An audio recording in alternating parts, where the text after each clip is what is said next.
how do you set those boundaries then? Like, what are some of your ways that you set boundaries on a regular basis? Well, one, I constantly remind myself where I was a couple of years ago. I was very True. unhappy and miserable and literally working in multiple environments that made me like physically unwell and mentally unwell. So that is something I try to remind myself of so that I don't go back to those behaviors that I was doing before Yeah. and working in those types of environments that I was before. And then also I make self-care my number one priority. Like I don't force myself to get out of bed if I don't want to. I just don't.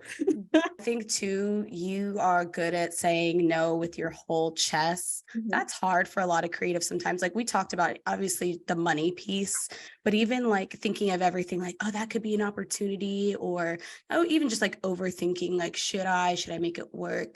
That's something I'm working on too, is like no as a full sentence, no with my whole chest. Yeah. Spacing things out so I don't have to feel like I have to do everything in like 1 or 2 weeks. Yeah. um have you always been good at that? No. Definitely not. I was like terrible at it. Oh boy. It was just something I really had to force myself to be more comfortable with because again, I just knew that I didn't want to go back to doing what I was doing before. And Yeah.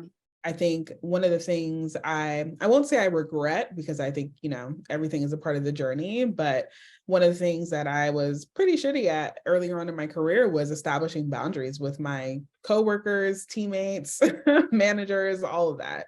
And that just put me in a lot of situations that were not good for me. Like I always Yeah. suffered in the end.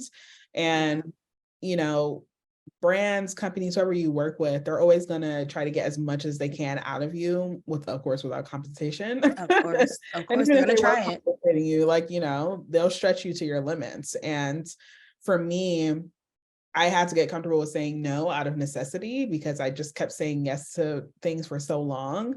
And I think especially as, Black women, I think when we're working, in corporate environments or in any spaces that we're in, we feel like we have to go the extra mile just because, we're like trying to get the same opportunities as our counterparts. Yeah. We have to work harder for the raise. We have to work All the harder for time. the promotion.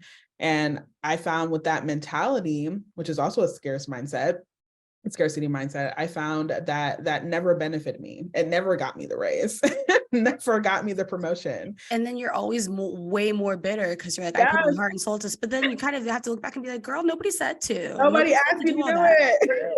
Nobody Literally, said to do the most, but we do the literally. most. It's like intrinsic, it's in our nature. Like Yeah, it's always the like work 10 times harder vibe. But yeah, like you said, you always suffer. And so having those boundaries strong, mhm, it's a muscle I'm continuously flexing, continuously trying to learn from, because yeah. that is, it's too real.